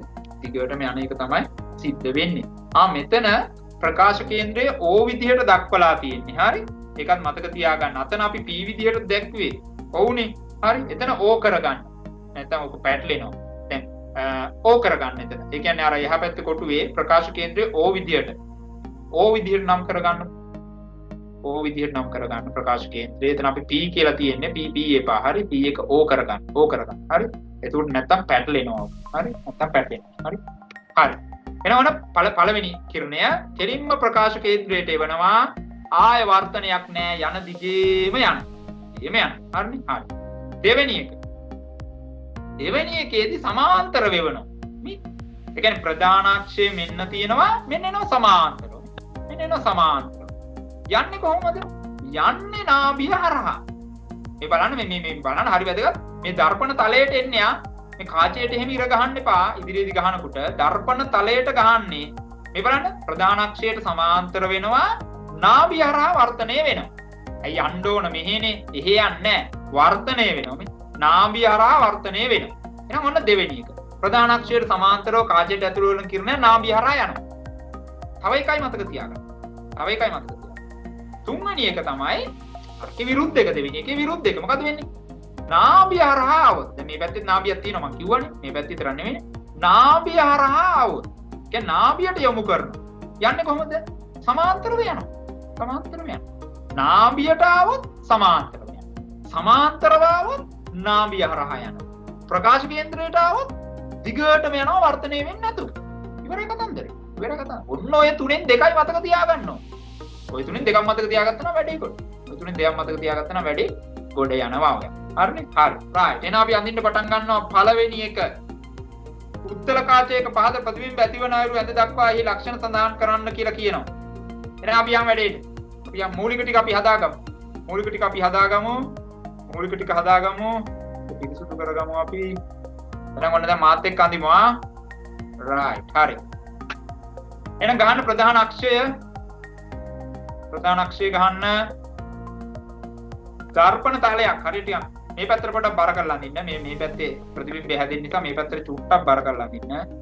රයිට්. ඕන්න ප්‍රධාන අක්ෂය ගැව්වා. දර්පණ තලයේ. කාචය අඳින්න කාචය චූටි කාචයක් දාන්න ඉච්ච ලොකු කාචයක් දාන්න ඕනේ ඔන්න ඇඳ අන්නේ හරි සෙන්ටිමීටර් 2ක් මැන ගන්න මේ පැත්තට සෙන්ටිමීටර් 2ක් මනින්න සෙන්ටිමීටර් 2ක් මනින්න right දෙකක් මැනලා f එතන f ප්‍රධාන අක්ෂය ගහ ගන්න ගැහුවද right පොඩ්ඩක් මේ පැත්තට බර තියලා මේ පැත්තට කරලා දර්පණ තලය ඇඳ ගන්න කාචය ඇඳ ගන්න සෙන්ටිමීටර් 2ක් මැන ගන්න මේ ප්‍රකාශ කේන්ද්‍රයේ සිට ඉදිරියට f කියලා නම් කරන්න f කියලා නම් කරන්න මේ පැත්තට යන්න මේ පැත්තට ගිහිල්ලා තව සෙන්ටිමීටර් 2ක් ගිහිල්ලා 2f නම් කරගන්න 2f නම් කරගන්න 2f නම් කරගන්න ඕන නම් මේ පැත්තට ඕන නිකන් ජොලියට වගේ මේ පැත්තටත් f ඇඳ ගන්න සෙන්ටිමීටර් 2කින් මේ පැත්තටත් සෙන්ටිමීටර් 2කින් 2f ඇඳ ගන්න ඕන නම් හරි හරි ඔන්න ඔය ටික ඇඳගත්තම හරියක් දැන් වක්‍රතා කේන්ද්‍ර අනම්මන වැඩි හිතන්න එපා මේ මූලික ටික ඇඳ ගන්න වක්‍රතා කේන්ද්‍රය ඇත්තට මෙතන තියෙන්නේ හරි මූලික ටික ඇඳ ගන්න හරි දැන් කොතනද වස්තුව තියන්නේ දැන් වස්තුව තියන්න බඩු ටික හදාගෙන ඉන්න එපා ඔන්න අපි හදාගන්න හරි දැන් වස්තුව කොහෙන්ද තියන්නේ බලමු මොකද කියන්නේ අපිට වස්තුව තියන්න කියලා කියනවා මෙන්න මෙතන කොතනද කියන්නේ මෙතන මම කියන්නේ වස්තුව කාචය හා එහි නාභිය අතර මේ පැත්තත් ලකුණු කර ගන්න මේ පැත්තේ ඉඳලා අපි ආලෝක කිරණ යොමු කරමු හරි මේ පැත්තත් අනිවාර්යෙන් ලකුණු කර ගන්න සෙන්ටිමීටර් 2යි සෙන්ටිමීටර් මෙතනට 4යි මේ පැත්ත ලකුණු කර ගන්න මේ පැත්තත් ඕන වෙනවා හරි හරි මේ පැත්තේ ඉඳලා යමු ඒක තමයි ගන්න පුළුවන් ඕන දැන් වස්තුව කොහෙද තියන්නේ වස්තුව කාචය හා එහි නාභිය අතර කාචයයි නාභියයි අතර මෙන්න කාචය මෙන්න නාභිය මුන් දෙන්න අතර තියමු වස්තුව වස්තුව විදියට ඔයාට ඕන වස්තුවක් තියන්න බෑ හරි ගෑන් ළමෙක් එහෙම මෙතන අදින්න තියන්න එපා හරි එතන මොකක්ද අදින්නේ ඊතරයක් ඊතරයක් චූටි ඊතරයක් තියන්න බෑ ඩික්කක් විතර ලොකු ඊතරයක් තියන්න සාමාන්‍ය right on ඊතරයක් තියන්න ඊතරේනේ අපි වස්තුව විදියට ගන්න ඊතරේ තමයි වස්තුව විදියට ගන්න හරි දැන් ඉතින් ඔන්න ප්‍රතිබිම්බය හදන්න බෑ ප්‍රතිබිම්බය හදන්න කිරණ දෙකක් ඕන කිරණ දෙකක් ඕන මොනවාද ඕන අපි පාවිච්චි කරමු අර තුනෙන් දෙකක් හරි අපි කරමු ලේසි කිරණ දෙකක් ගන්න අපි ගමු සමාන්තරව යමු ඔන්න කිරණයක් යවනවා මම සමාන්තරව right සමාන්තරව යනවා කියලා පෙන්වන්න ඊතලයකින් ප්‍රධාන අක්ෂයට සමාන්තරව આવොත් කොහොමද යන්නේ නාභිය හරහා යන්න ඔයාලා ලස්සට අඳින්න හරි නාභිය හරහා යන්න තව කිරණයක් දාමුද අපි ප්‍රකාශ කේන්ද්‍රය හරහා යන්න කෙනෙක්ම දාමු ප්‍රකාශ කේන්ද්‍රය හරහා මේ තියෙන්නේ ඕන ප්‍රකාශ කේන්ද්‍රය හරහා යන්න ප්‍රකාශ කේන්ද්‍රය හරහා ඊට පස්සේ දැන් ඔයාට තේරෙන්න ඕන මේ කිරණ දෙක මේ පැත්තෙන් ඉඳන් එකතු වෙන්නේ නැහැ මේ જાතියේදී එකතු වෙන්නේ නැහැ මේ කිරණ දෙක ඉදිරියට දික් කරමු ඒ කියන්නේ කඩිරි වලින් තමයි දික් කරන්නේ දික් කරගෙන එන්න ඕනම දික් කරගෙන එන්න යම් තැනකදී කැපෙයි මෙයා මේ දෙක කැපෙයි ඒ කැපෙන තැන තමයි මොකක්ද හැදෙන්නේ අන්න ප්‍රතිබිම්බය හැදෙනවා අස්සට අඳින්න ඕන ප්‍රතිබිම්බය හැදෙනවා හරි ඔන්න හැදුණා හරි මොකද ගත්ත කිරණ දෙක සමාන්තරව ගත්තා නාභිය හරහා ප්‍රකාශකයෙන් මේ ප්‍රකාශකයෙන් දෙහර යන කිරණේ මම ඊතර දාන්නේ මේකෙත් ඊතර දාන්නේ ඊතර මෙන්න ප්‍රකාශකයෙන් දෙහර යනවා ඊතර ඒ දිගටම යන වර්තනයක් වෙන්නේ නැහැ හරි එහෙනම් මෙන්න ප්‍රතිබිම්බය හැදෙනවා පියන් අතර උපසරාන්ට right මෙන්න තියෙනවා මෙන්න බලන්න මෙහෙම දාවි කියලා බලන්න ඇහැක් එහෙම අඳින්න ඕනේ හරි මෙන්න තියෙනවා හරි ඒතර වස්තුව මෙතන x කියලා ගන්නවා ඇයි දන්නවද මෙතන x කියලා අරන් තියෙන්නේ ප්‍රකාශ කේන්ද්‍රය O කියලා නම් කරානේ ඒතර ඔබ්ජෙක්ට් එක කියලා O කියලා නම් කරවුවම නිකන් පැටලෙනවා වගේ ඒ නිසා x කියලා ගමු හරි x කියලා ගමු හරි එහෙනම් මෙතන හැදෙන්නේ I image එක හැදෙනවා I image එක හැදෙනවා I කියලා කියන්නේ මේ ප්‍රතිබිම්බය කොහොමද B කියලා ගන්න ඒක ඕන හරි මෙන්න මේ ඊතලයේ තමයි ප්‍රතිබිම්බය මම හිතනවා ඔයා කරගත්ත කියලා හිතන්න හරි දැන් මේක ලක්ෂණ ලියන්න ඕනේ දැන් එහා පැත්තෙන් ලියන්න ඕනේ හරි එතනම කොහේ හරි ලියන්න ඕනේ දැන් මොනවද කියන්න තියෙන්නේ ප්‍රතිබිම්බයේ ලක්ෂණ මෙන්න ප්‍රතිබිම්බය මෙන්න වස්තුව ඔයාලට පේනවද සයිස් එක ප්‍රතිබිම්බය සයිස් එක වස්තුවේ සයිස් එකට වැඩි. එහෙනම් ප්‍රතිබිම්බය විශාලයි. උඩුකුරුයිද යටිකුරුයි? ඊතලයේ උඩ තියෙන ඉරෙන් උඩ ප්‍රධාන අක්ෂයෙන් උඩ තියෙන්නේ. එහෙනම් උඩුකුරුයි. තිරයකට ගන්න පුළුවන්. තිරයකට ගන්න පුළුවන් වෙන්නේ සැබෑ කිරණ තිබ්බොත් ප්‍රතිබිම්බය හැදෙන තැන. සැබෑ කිරණ නෑනේ මේ කඩේරි ගොඩන්නේ තියෙන්නේ. අතාත්විකයි ප්‍රතිබිම්බ. තිරයකට ගන්න බෑ. තාත්විකයි. එහෙනම් කරුණු තුනයි. මෙන්න කරුණු තුන. වස්තුවට වැඩිය විශාලයි. උඩුකුරුයි අතාත්වික ප්‍රතිබිම්බයක්. පුතේ මේ ලක්ෂණ එන්නේ මේ ප්‍රතිබිම්බයේ ලක්ෂණ එන්නේ වස්තුව කොතන තිබ්බොත් නාභියයි කාචයයි අතර. නාභියයි කාචයයි අතර තිබ්බොත් මෙන්න ප්‍රතිබිම්බ එනවා. මෙන්න ප්‍රතිබිම්බයේ ලක්ෂණ. ලියාගන්න. වස්තුවට වඩා විශාලයි උඩුකුරුයි අතාත්විකයි. දැන් මේක දිහා බලාගෙන රූපතරණ අඳින්න යන්න එපා.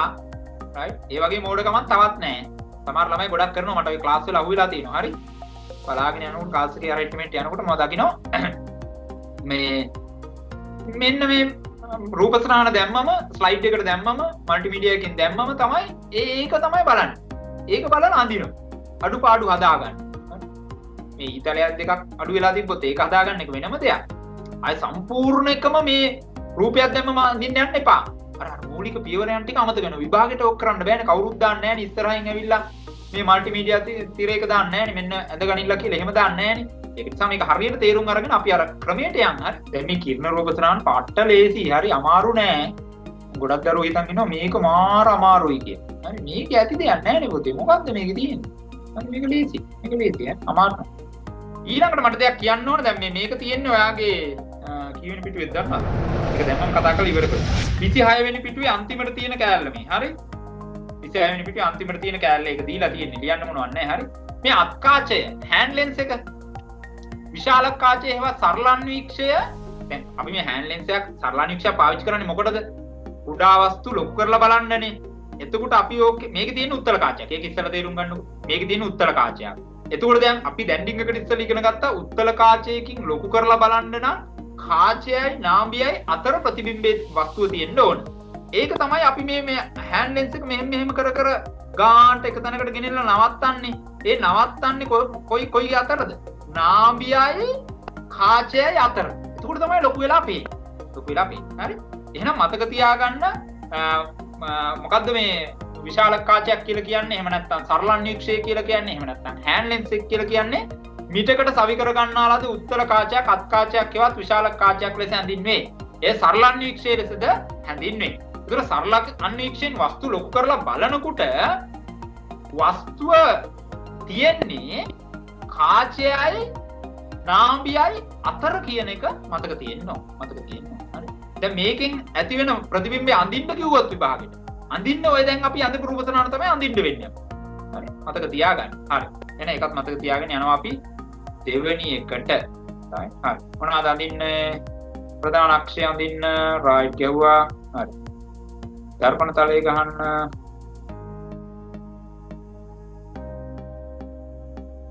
කාචයක් අඳින්න. සර් ඉස්සෙල්ලා අඳපු එකට යටින් නේද? ඔව් ඉස්සෙල්ලා අඳපු එකට යටින් පුතේ. වස්තුව නාභියේ ඇති විට කියලා දෙවෙනි එක තියෙන දෙක කියලා තියෙන්නේ. ආන්න ඒක තමයි අඳින්නේ. හරි? හරි. නාභිය ඇති විට. හරි. දෙපැත්තෙම ලකුණු කරමු එහෙනම්. සෙන්ටිමීටර් දෙකක් කියන්න මෙතනින් සෙන්ටිමීටර් දෙකක් ගිහිල්ලා ලකුණු කරන්න නාභිය F. තව සෙන්ටිමීටර් දෙකක් යන්න එතනින් ලකුණු කරගන්න 2 F. මේ පැත්තත් ඒ විදිහටමයි. මෙතන F සෙන්ටිමීටර් දෙකක් දුරින් මේ පැත්තෙන් තව සෙන්ටිමීටර් දෙකක් යන්න 2 F ලකුණු කරගන්න. 2 F ලකුණු කරගන්න. හරි.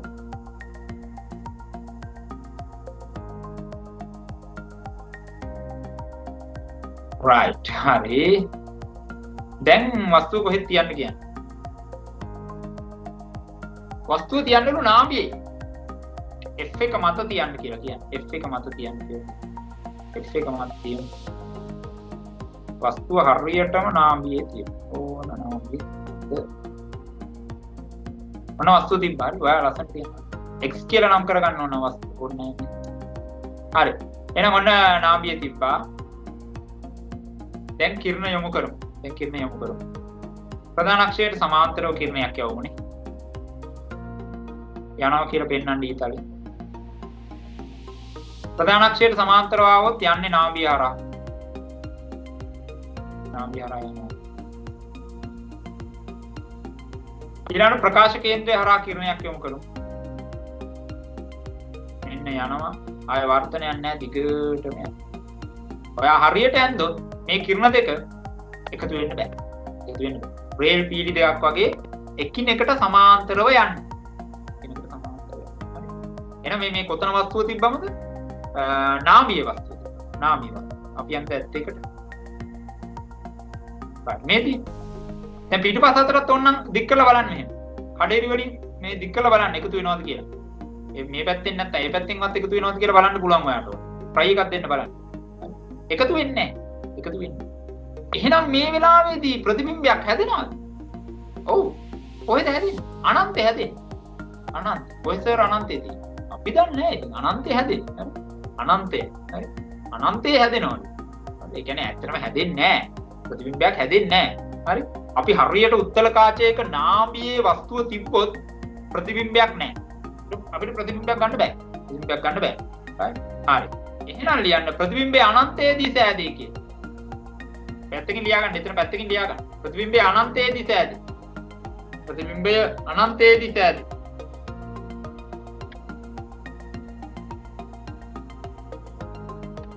ප්‍රතිබිම්බය අනන්තයේදී සෑදී.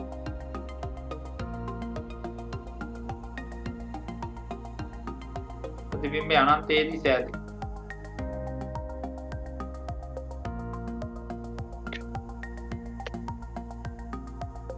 හරි. එහෙනම් යන් ඊළඟ එකට. ප්‍රධාන අක්ෂය ගන්න. දර්පණ තලය ගන්න.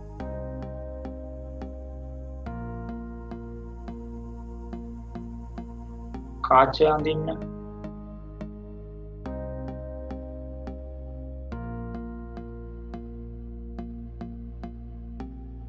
F सेंटीमीटर දෙකක් දුරින් F තව සෙන්ටිමීටර් දෙකක් දුරින් 2යි F මේ පැත්තට දාගන්න සෙන්ටිමීටර් දෙකක් දුරින් F තව සෙන්ටිමීටර් දෙකක් දුරින් 2යි F දැන් කොහෙද කියන්නේ වස්තුව නාභිය හා නාභි දුරමින් දෙගුණයක් දුරින් පිහිටි ලක්ෂ 4 ඇති විට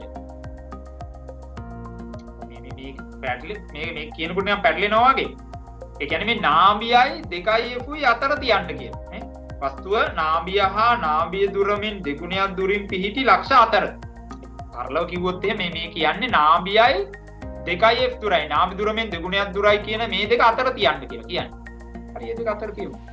දැන් මෙතන තියන්නම් කොහොමද? දුරන වස්තුවදී. හරි. මම හිතනවා ඔයත් ඇඳගෙන යනවා ඇති කියලා. ඊළඟට ගහමුනේ ප්‍රධාන අක්ෂයට සමාන්තරව කිරණයක් යවනවා මම දර්පණ තලයට යවන්නේ ඔන්න යනවා කියලා පෙන්නවා වර්තනය වෙලා යන්නේ නාභිය හරහා මේ යනවා නාභිය හරහා යනවා ගියා කියලා පෙන්නවා ඊළඟට ප්‍රකාශ කේන්ද්‍රය හරහා යවමු ඕන වර්තනයක් නැහැනේ දිගටම යනවා හැබැයි මේක නම් මෙතෙන්දි කැපෙනවා මේක මෙතෙන්දි කැපෙනවා හරි කැපෙනවා හරි මම ඇත් එකට එන්නම් මෙන්න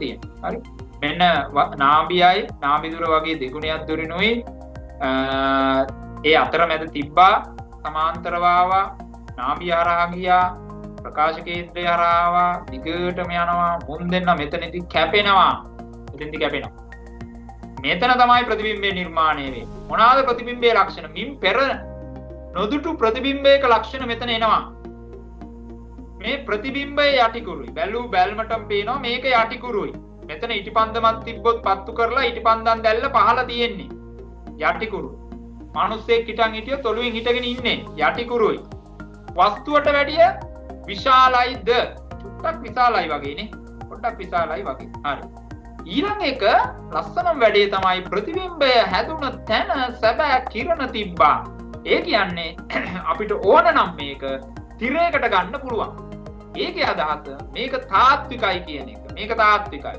වස්තුවට වඩා විශාලයි. ඔව් තරමක් විශාලයි. යටිකුරුයි තාත්විකයි. තාත්විකයි. මේක රියල් ඉමේජ් එකක්. ඒ කියන්නේ තිරයකට ගන්න පුළුවන්. සබෑ කිරණ තියෙන නිසා. රයිට්. ලක්ෂණ ටික පැත්තකින් ලියා ගන්න. ලක්ෂණ ටික පැත්තකින් ලියා ගන්න. වස්තුව නාමිතුරමින් දෙගුණයක් ඈතින් නැති විට. කියන්නේ මේ 2f වල තිබ්බොත් මොකද වෙන්නේ කියලා. මෙන්න බලන්න. 2f වල තිබ්බොත් ඔයාට මේ රූප තුනන එන්න ඕන. හරි 2f වල තිබ්බොත් එහෙම මේ බලන්න 2f වල තිබ්බොත් එහෙම සමාන්තර වෙනවා කිරණයක් නාභිය හරහා යන. ප්‍රධාන මේ ප්‍රකාශ කේන්ද්‍රය හරහා කිරණයක් යොමු කරනවා දිගටම යනවා. මෙන්න මෙතනදී ඡේදනය වෙනවා. එහෙම නැත්නම් කැපෙනවා. මෙන්න ප්‍රතිබිම්බේ නිර්මාණය වෙනවා. මේක ටිකක් අරක වගේම තමයි වස්තුවේ ප්‍රමාණයට සමානයි හැටි. දැන් 2f ට ඉස්සරහින් ආවට පස්සේ ඒ කියන්නේ f සහ 2f අතරට ආවට පස්සේ වස්තුවට වැඩිය ලොකු වුණා. දැන් 2f වලට යනකොට වස්තුවේ ප්‍රමාණයට සමාන වුණා. හරි. මේකත් යටිකුරුයි. ඒ වගේම මේකත් තාත්විකයි. මේකත් තාත්වික වෙනවා. හරි. එහෙනම් ප්‍රතිබිම්බයේ ලක්ෂණත් ඔයාලා ලියන්න අමතක කරන්න එපා. හරි. අමතක කරන්න එපා. වස්තුවේ ප්‍රමාණයට සමානයි යටිකුරුයි තාත්වික ප්‍රතිබිම්බයක් තමයි මෙහිදී ඔයාලට හමු වෙන්නේ. හරි. right. ඊළඟ එක මෙන්න බලන්න ඊළඟ එකට වෙන වැඩි. ඒ කියන්නේ 2f ටත් එහා ගිහින් 2f ටත් එහාට යනවා. හරි. 3f නෙමෙයි 3f ට තරම් යන්න ඕනේ නැහැ. ඒ කියන්නේ තව සෙන්ටිමීටර් දෙකක් යන්න ඕනේ නැහැ. අපි හිතමු තව 1 සෙන්ටිමීටරක් විතර යනවා කියලා එහාට. එතකොට මොකද්ද වෙන්නේ? මේ බලන්න සමාන්තර වෙනවා. නාභිය හරහා යනවා, ප්‍රකාශ කේන්ද්‍රය හරහා යනවා, දිගටම යනවා. මෙන්න ප්‍රතිබිම්බය හැදෙනවා. ප්‍රතිබිම්බය වස්තුවේ ප්‍රමාණයට වැඩිය කුඩා වෙනවා. අන්න එකයි මම කියන්නේ. ඈතට යන්න පොඩි වෙනවා. ඒක තීරුම් ගන්නකො. දැන් අපි මුලදීම මේ කාචයයි නාභියයි අතර එනකොට එන්න සයිස් එකක් ආවනේ. අතාත්වික ලොකු එකක් ආවනේ. ඊට පස්සේ එහාට යන්න සමාන ප්‍රතිබිම්බයේ ප්‍රමාණය වස්තුවේ ප්‍රමාණයට සමාන වෙලා ඊට පස්සේ පොඩි වේගෙන තමයි යන්නේ. දැන් මේ සීන් එක මෙතන වෙනවා. ඒ කියන්නේ වස්තුවේ ප්‍රමාණයට වැඩිය කුඩායි. ඒ කියන්නේ 2f ටත් එහාට ගෙනිච්චොත් වස්තුවේ ප්‍රමාණයට වැඩිය කුඩා වෙනවා. ඉතින් මේකත් අතාත්විකයි යටිකුරුයි. අතාත්වික සහ යටිකුරු වෙනවා. හරි. එහෙනම් මේ රූප සටහනුත් ඔයා ඇඳ ගන්න ඕන. මේ රූප සටහන් දෙකම ඔයා ඇඳ ගන්න ඕන. ඒ වගේ ලක්ෂණත් ඔයා ලියා ගන්න ඕන. පැහැදිලිනේ? හරි. හොඳයි. අවතල කාච ගැන තමයි අපිට සාකච්ඡා කරන්න තියෙන්නේ. ඉතින් අවතල කාච වෙත ගමන් කරන කිරණවල ස්වභාවය දක්වන්න කියලා කියනවා. ඉතින් මේ තියෙන අවතල කාචයක්. ඉතින් අවතල කාචයක මෙන්න කිරණයක් අපි යොමු කරනවා. මොකද්ද? ප්‍රකාශ කේන්ද්‍රය හරහා. ප්‍රකාශ කේන්ද්‍රය හරහා යොමු කරනවා. ඉතින් ප්‍රකාශ කේන්ද්‍රය හරහා කිරණයක් අවතල කාචයකට යොමු කරවුවොත් ඔයාට පේනවා වර්තනයකින් තොරව දිගටම ගමන් කරනවා කියන එක. එහෙනම් මේ බලන්න ප්‍රකාශ කේන්ද්‍රය හරහා එන කිරණ අවතල කාචයක් තුලින් වර්තනය නොවි දිගටම ගමන් කරනවා. අන්න පුතේ. එහෙනම් ඔන්න පළවෙනි කිරණය. ඊට පස්සේ දෙවෙනි කිරණය. දෙවෙනි කිරණයේදී වෙන්නේ අවතල කාචයකට කිරණයක් යොමු කරනවා ප්‍රධාන අක්ෂයට සමාන්තරව. මේ ප්‍රධාන අක්ෂයට සමාන්තරව යොමු කරනවා. ඉතින් වර්තන කිරණ යන්නේ හරියට නාභියේ ඉඳලා එනවා වගේ. නාභියේ ඉඳලා එන්නේ නාභියේ ඉඳලා එනවා වගේ තමයි යන්නේ.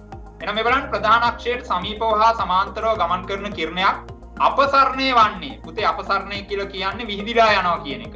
අපසරණය වන්නේ එය වර්තනයෙන් පසු නාභියේ සිට එන්න අක්ෂයේ පෙනෙන ලෙසිනේ.